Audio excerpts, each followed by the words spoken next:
ತ್ರೈಲೋಕ್ಯ ಸಂಪದಾಲೇಖ್ಯ ಸಮುಲ್ಲೇಖನ ವಿತಯೇ ಸಚ್ಚಿದಾನಂದ ರೂಪಾಯ ಶಿವಾಯ ಬ್ರಹ್ಮಣೇ ನಮಃ.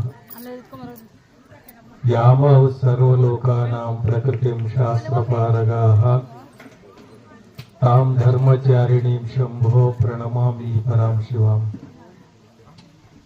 ಆದಿ ಜಗದ್ಗುರು ರೇಣುಕಾದಿ ಪಂಚ ಆಚಾರ್ಯರನ್ನ ಬಸವಾದಿ ಶಿವಶರಣರನ್ನ ಭಕ್ತಿಯಿಂದ ಸ್ಮರಿಸಿ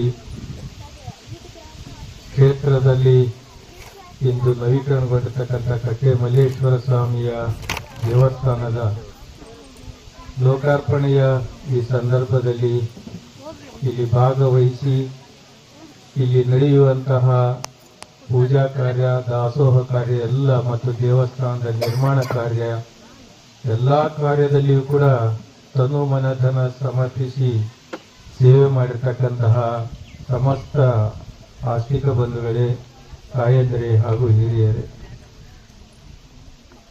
ನಮಗೆ ಬಹಳ ಆಶ್ಚರ್ಯ ಅನಿಸುತ್ತೆ. ಯಾಕಂದ್ರೆ ಎಷ್ಟೋ ಜನ ನಮ್ಗೆ ಹೇಳಿದ್ರು, ಇವತ್ತಿನ ದಿವಸ ಈ ದಿವಸ ನೀವು 1 ಗಂಟೆ ನಂತರ ಎಲ್ಲರೂ ಭಾಷಣ ಮಾಡಕ್ ಹೋದ್ರೆ ಯಾರು ಇರಲ್ಲ, 1 ಗಂಟೆ ಒಳಗೆ ನಿಮ್ಮ ಕಾರ್ಯಕ್ರಮ ಮುಗಿಸ್ರಿ ಅಂತಂದಿದ್ರು. ಯಾಕೆ ಅಂತ ಕೇಳಿದ್ರೆ, ಇಂಡಿಯಾ ಪಾಕಿಸ್ತಾನ ಮ್ಯಾಚ್ ನಡೆದೈತೆ, ನಿಮ್ಮ ಭಾಷಣ ಕೇಳಕ್ಕೆ ಯಾರು ಬರಬೇಕು, ಅಂಥದ್ರಲ್ಲಿ ಬೇಗ ಮುಗಿಸಿ ಹೋಗ್ಬೇಕಾದ್ರೆ ನೀವು ನೋಡ್ಕೊಂಡು ಕೂತ್ಕೊಳ್ರಿ ಅಂತ ಹೇಳಿದ್ರು ನಮಗೆ. ಆದ್ರೆ ನನಗೆ ಆಶ್ಚರ್ಯ ಅಂತಂದ್ರೆ, ಇಡೀ ಜಗತ್ತೇ ಟಿವಿ ಮುಂದೆ ಕುಂತ್ರೆ ನೀವು ದೇವರ ಮುಂದೆ ಕೂತಿರಲ್ಲ, ಇದು ನಿಮ್ಮ ದೊಡ್ಡ ಮನಸ್ಸು ಅಂತ ಹೇಳ್ತಾರೆ. ಅದು ಕೇಳಿ ಕೇಳಿ ಮಧ್ಯಾಹ್ನದ ಹೊತ್ತಿನಲ್ಲಿ. ಬೆಳಿಗ್ಗೆ ದೇವರ ಮುಂದೆ ಕುಂಡ್ರೋದೇನು ದೊಡ್ಡದಲ್ಲ, ಆದ್ರೆ 2 ಗಂಟೆ ನಂತರ ದೇವರ ಮುಂದೆ ಕುಂಡ್ರೋದೇನಿದೆ ಅದು ಬಹಳ ದೊಡ್ಡ ಕಷ್ಟದ ಕೆಲಸ. ನಿಮ್ಗೆ ಹೆಂಗೋ ಸಿದ್ಧಿ ಆಗಿಬಿಟ್ಟಿದೆ ಅದು. ಯಾಕೆ ಅಂತ ಹೇಳಿದ್ರೆ, ದೇವರು 2 ಹಸಿವು ಕೊಟ್ಟಿದ್ದಾನೆ. ಒಂದು ಹೊಟ್ಟೆ ಹಸಿವು, ಇನ್ನೊಂದು ನೆತ್ತಿ ಹಸಿವು. ಹೊಟ್ಟೆ ಹಸಿವು ತುಂಬೋದಕ್ಕೆ ಬೇಕಾದಷ್ಟು ಸಾಧನ ಇದ್ದಾವೆ. ಆದ್ರೆ ನೆತ್ತಿ ಹಸಿವು ತುಂಬಬೇಕು ಅಂತಂದ್ರೆ ಅದು ದೇವರ ಸನ್ನಿಧಿಯಲ್ಲಿ ಮಾತ್ರ ಸಾಧ್ಯ, ಹೊರತು ಅದನ್ನು ಬೇರೆ ಯಾರು ಕೂಡ ಮಾಡ್ಸೋದಕ್ಕೆ ಸಾಧ್ಯವಿಲ್ಲ.